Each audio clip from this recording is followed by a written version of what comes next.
Disclaimer, ये anime हमारा नहीं है, हमने बस इसको एक्सप्लेन किया है। बचपन से मेरा बस एक ही मोटिव था कि जिस लड़की ने मुझे ठुकराया और मेरी इतनी बेइज्जती की, मैं उससे बदला ले पाऊँ। लेकिन जब मुझे आज ये मौका मिला है बदला लेने का, तो कोई तो ऐसा है जो मेरा राज जानता है और मेरे सारे प्लान चौपट कर सकता है। आखिर कौन हो सकता है इनमें से वो? हे, मासामू ने अभी मुझे देख रहा था। मुझे ऐसा लगता है कि मासामू ने मुझे लाइक करता है।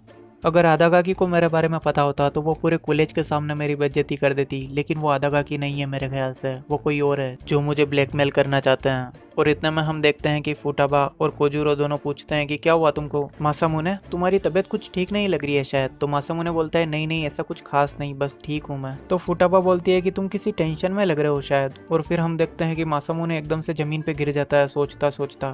वो अपने दिल को पकड़ता है और सोचता है कि इसके बारे में अगर किसी को भी पता चल गया तो मेरी जिंदगी बर्बाद हो जाएगी। सबको अगर ये पता चला कि मैं बचपन में एक लूजर था, सभी मुझे परेशान करते थे और मैं उनके सामने कुछ नहीं कर पाता था, और अगर ये बात सबको पता चली तो कोई भी मेरे पास नहीं आना चाहेगा, सब मुझे लूजर समझेंगे। सब सिर्फ और सिर्फ इसलिए मेरे करीब आना चाहते हैं क्योंकि मैं हैंडसम दिखता हूँ। लेकिन सबको अगर पता चला कि मैं बचपन में एक मोटा था और बिल्कुल भद्दा दिखता था तो कोई मुझसे बात नहीं करना चाहेगा। और हम देखते हैं कि ये सोच सोच के मासामुने की आंखों में आंसू आ जाते हैं। और फिर मासामुने के टीचर बोलते हैं कि क्या हुआ मासामुने, तुम रो रहे हो क्या?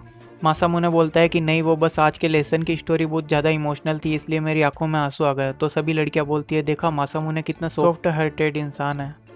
Honey, these arms that once held you are ready to fight.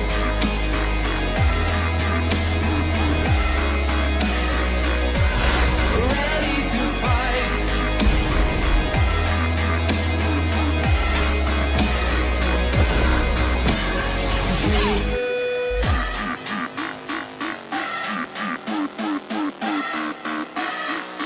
उसके बाद हम देखते हैं कि मासामुने क्लास से बाहर निकलने के बाद भी यही सोच रहा होता है कि आखिर वो कौन है जो मुझे ब्लैकमेल कर रहा है और मेरे बचपन के बारे में सब कुछ जानता है। अगर उसने सभी को बता दिया कि मैं एक मोटा था बचपन में और ऐसा इंसान था तो कभी कोई मेरा फ्रेंड नहीं बनना चाहेगा। मैंने सभी का प्यार पाने के लिए कितनी ज़्यादा मेहनत की थी, और अगर आज ऐसा हुआ कि सबको मेरे बारे में पता चल गया और सब मुझसे नफरत करने लगेंगे तो मेरा क्या होगा। और इतने में हम देखते हैं कि एक स्टूडेंट का बहुत बड़ा झुंड ऊपर की तरफ भाग के आता है और कैंटीन की तरफ जाता है। सभी खाना लेने के लिए कुत्तों की तरह लड़ रहे होते हैं और उनके बीच में योशिनो भी कैंटीन तक जाने की पूरी कोशिश करती है, लेकिन उसको एक धक्का लगता है और वो पीछे जाके गिर जाती है। थक चुकी हूँ मैं इस धक्का मुक्की से, कोई तो प्लीज मेरी मदद कर दो।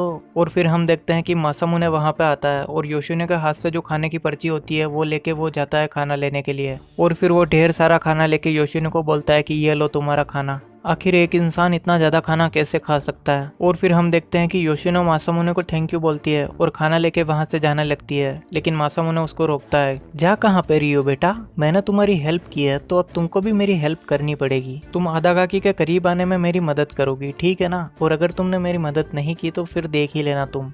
और फिर योशिनो की शक्ल रोने जैसी हो जाती है तो मासामुने बोलता है अरे नहीं नहीं, मैं तो बस मजाक कर रहा था, प्लीज़ मेरी मदद कर दो यार, पक्का मैं आदागाकी का राज किसी को नहीं बताऊंगा। और फिर हम देखते हैं योशिनो और मासामुने दोनों जाने लगते हैं रास्ते में। और फिर मासामुने सोचता है कि ये कितनी प्यारी लड़की है यार, बिल्कुल भोली भाली सिंड्रेला की तरह, और आदागाकी बिल्कुल सिंड्रेला की सौतेली माँ की जैसी है, एकदम डायन की तरह।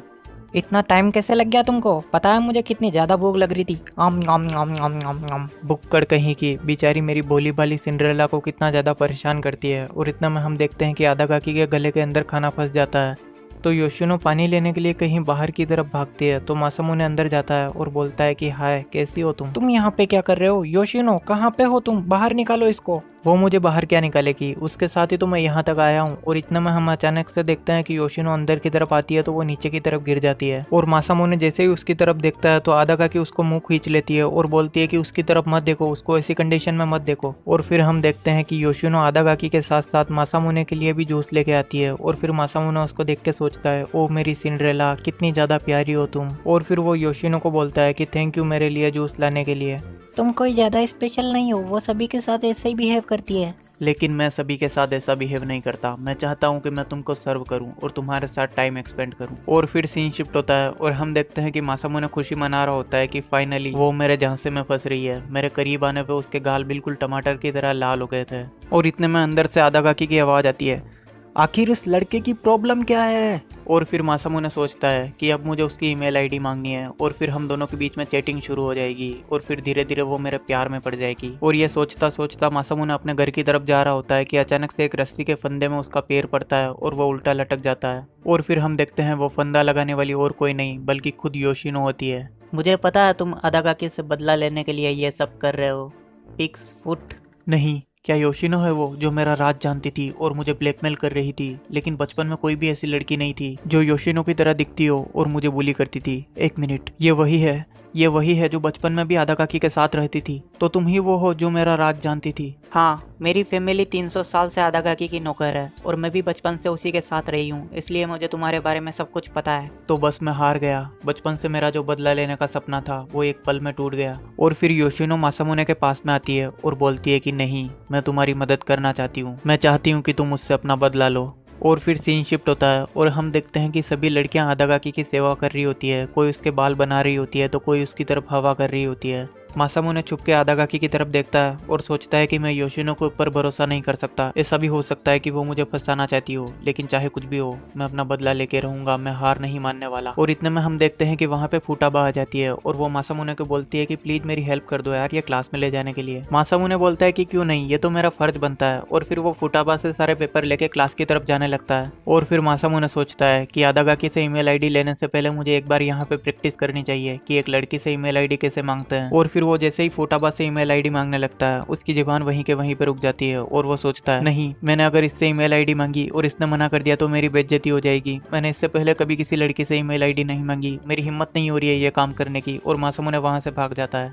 अरे लेकिन क्लास तो दूसरी तरफ है, तुम किधर जा रहे हो? और फिर मासामुने जाके कोजुरो से पूछता है कि अगर तुम्हें किसी लड़की से उसकी ईमेल आईडी मांगनी हो तो वो तुम कैसे मांगोगे? तो कोजुरो बोलता है कुछ नहीं, बस जाके उससे मांग लो। अबे वही तो नहीं हो पा रहा है मुझसे, अगर होता तो तुझको बोलता ही नहीं मैं। और फिर मासामुने बैठ के सोचता है कि एक लड़की से ईमेल आईडी मांगना इतना ज्यादा मुश्किल हो सकता है, मैंने तो सोचा ही नहीं था। इतने में हम देखते हैं कि अदाकाकी की क्लास का एक लड़का आता है और फुटाबा से बोलता है कि प्लीज हमारी क्लास ब्यूटिफिकेशन में मदद करने के लिए आपकी तरफ से कोई आ सकता है क्या? लेकिन फुटाबा उस लड़के को मना कर देती है। इतने में हम देखते हैं कि मासामुने सोचता है कि ये बिल्कुल सही तरीका होगा अदाकाकी के करीब जाने का। और फिर मासामुने बोलता है कि मैं मदद करूंगा तुम्हारी। और फिर हम देखते हैं कि अदाकाकी को देख के मासामुने उसको हाय बोलता है, लेकिन अदाकाकी उसको बिल्कुल इग्नोर कर देती है। मम्मी ये लड़की पटती क्यों नहीं है? और फिर हम देखते हैं कि मासामुने क्लास की सफाई कर रहा होता है और सोचता है कि फालतू में मैं इस झंझट में फंस गया, मुझे तो इसके अंदर हाँ करना ही नहीं चाहिए था। आखिरकार कोई लड़की मुझसे इम्प्रेस क्यों होगी? मैं तो एक लड़के से ईमेल आईडी तक नहीं मांग सकता। आज भी मैं बस एक लूजर और डरपोक इंसान हूँ जो किसी काम का नहीं। और इतने में हम देखते हैं कि वहाँ पे फुटाबा आ जाती है और वो बोलती है कि मासामुने तुम सच में बहुत ज्यादा मेहनती हो, तुम्हारी बिल्कुल ये जिम्मेदारी नहीं थी इस काम के लिए, फिर भी तुमने क्लास ब्यूटिफिकेशन के लिए हाँ की। मासामुने बोलता है कि नहीं नहीं ऐसी कोई बात नहीं है, मैं बस थोड़ा फ्री था तो मैंने सोचा कि दूसरी क्लास की थोड़ी हेल्प कर दूं। और फिर फुटाबा बोलती है कि मासामुने अगर तुम फ्री हो तो मेरे साथ मूवी देखने चलोगे क्या? ओहो हो, लोंडिया तो बड़ी तेज हो रही है। मासामुने सोचता है कि क्या ये मुझे डेट के लिए पूछ रही है? एक डेट जिसके अंदर लड़का और लड़की एक दूसरे के हाथ पकड़ के बैठते हैं, एक दूसरे से प्यार भरी बातें करते हैं। नहीं, एक लड़की ने मुझे डेट के लिए पूछा, क्या मैं हाँ कर दूं? लेकिन अगर मैंने इसको हाँ कर दिया तो मैं अपने मकसद में कामयाब नहीं हो पाऊंगा। और फिर मासामुने बोलता है कि फुटाबा मुझे माफ करना, लेकिन मैं अभी तुम्हारे साथ मूवी देखने के लिए नहीं आ सकता। फुटाबा बोलती है कि चलो ठीक है कोई बात नहीं। और फिर फुटाबा वहां से चली जाती है। और फिर उसके जाने के बाद मासामुने सोचता है कि एक लड़की ने मुझे प्रपोजल दिया, इसका मतलब मैं पॉपुलर हूँ लड़कियों के अंदर। मैं फालतू में इतनी टेंशन ले रहा था, लड़कियां मेरे ऊपर फिदा है फिदा ये। और इतने में हम देखते हैं कि वहाँ पे अदाकाकी आ जाती है और वो मासामुने को हाय बोलती है। नहीं, क्या इसने सब कुछ सुन लिया कि मैं एक लड़की के प्रपोजल आने की खुशी मना रहा हूँ? और फिर इतने में अदाकाकी बोलती है कि क्या वो लड़की तुम्हारी गर्लफ्रेंड थी? और मासामुने ये सुन के सोचता है ओहो हो जलन। मासामुने बोलता है कि नहीं, वो मुझे मूवी के लिए पूछने आई थी, लेकिन मैंने मना कर दिया क्योंकि मैं किसी और के साथ जाना चाहता हूँ। मिस अदाकाकी, क्या तुम मेरे साथ बाहर कहीं घूमने चलोगी? ओ सच में, thanks a lot. Thanks a lot, thanks a lot, thanks a lot. ये मेरा मन कर रहा है कि मैं अभी यहाँ पर नाचने लग जाऊँ। अदाकाकी, अगर तुम बुरा ना मानो तो क्या मैं तुम्हारी ईमेल आईडी मांग सकता हूँ? हाँ क्यों नहीं, कल तुम मुझे इसी टाइम पे इसी जगह पे मिलना। और फिर हम देखते हैं कि मासामुने अगले दिन अदाकाकी से मिलने के लिए उसकी क्लास में जाता है तो वहाँ पे एक लेटर पड़ा होता है और उस लेटर में लिखा होता है कि ड्रॉअर के अंदर देखो। वो ड्रॉअर के अंदर जाता है तो उसको वहाँ पे एक क्लू मिलता है कि टेबल के नीचे देखो। वो टेबल के नीचे जाता है तो वहाँ पे भी एक ऐसे ही क्लू मिलता है और ऐसे ही अलग अलग जगह पे उसको अलग अलग क्लू मिलते हैं। अबे वन पीस चल रहा है क्या यहाँ यहाँ पे? ईमेल आईडी दे रही है या खजाने का पता बता रही है? और फिर फाइनली उसको एक क्लू मिलता है जिसके अंदर लिखा होता है कि खिड़की से बाहर की तरफ देखो। और मासामुने जैसे ही बाहर की तरफ देखता है तो वहाँ पे आदागाकी खड़ी होती है और उसके हाथ में एक पोस्टर होता है जिसके अंदर आई डिक्लाइन लिखा होता है और वो पोस्टर लेके वहाँ से चली जाती है। मासामुने सोचता है कि नहीं, क्या ये अब पूरे कॉलेज के सामने मेरी बेइज्जती करने वाली है। और इतने में हम देखते हैं कि वहाँ पे योशिनो आ जाती है और वो बोलती है कि शायद इसकी उम्मीद तो नहीं की होगी तुमने, तुम मेरे ऊपर भरोसा क्यों नहीं करते, मैं तुम्हारी मदद करना चाहती हूँ। और फिर वो मासामुने को अपना नंबर देके बोलती है कि ये लो मेरा नंबर, तुम्हें मेरी ज़रूरत पड़ेगी। और एपिसोड का यहीं पे एंड हो जाता है। हे दोस्तों, तो कैसा लगा आपको ये वीडियो? प्लीज़ मुझे कमेंट सेक्शन में बताओ। अगर आपको ये वीडियो पसंद आया है तो वीडियो को लाइक करो और चैनल को सब्सक्राइब करो। और अगर आपको ये वीडियो पसंद नहीं आया है और वीडियो के अंदर कोई प्रॉब्लम लगती है तो प्लीज़ मुझे कमेंट सेक्शन में बताओ कि आपको वीडियो के अंदर क्या इंप्रूवमेंट चाहिए। मैं अपनी तरफ से पूरी कोशिश करूंगा वीडियो को इम्प्रूव करने की। और हाँ, मैंने अपने इंस्टाग्राम अकाउंट पर डेथ नोट का एक फनी डबिंग वीडियो अपलोड किया है। ये मैंने बहुत टाइम पहले बनाया था जब मैं एक अपने दूसरे चैनल के ऊपर काम कर रहा था। तो अगर आपको वो वीडियो देखना है तो मेरी इंस्टाग्राम लिंक आपको डिस्क्रिप्शन में मिल जाएगी, आप वहाँ पे जाके देख सकते हो। तो चलिए अब मिलते हैं अगले वीडियो में, तब तक के लिए गुड बाय, सायोनारा, आरिगातो गोजाइमास, मास। हो परियों की रानी है वो, बड़ी ही सयानी है वो, उसकी जो साइड किक मेरी ही दीवानी है वो, देती है वो मेरा साथ बदला लेने के लिए, छोड़ूंगा ना उसे अब, मिल के उठाओ हाथ। सब्सक्राइब कर दो यार, तभी तो बनेगी बात। चलो बाय। अर्ज किया है, मैंने एक लड़की को प्रपोजल दिया तो उसने मना कर दिया। मैंने एक लड़की को प्रपोजल दिया तो उसने मना कर दिया। मेरी इस बेइज्जती के ऊपर हंस हंस के पड़ोस वाले बच्चे ने अपना डायपर भर दिया।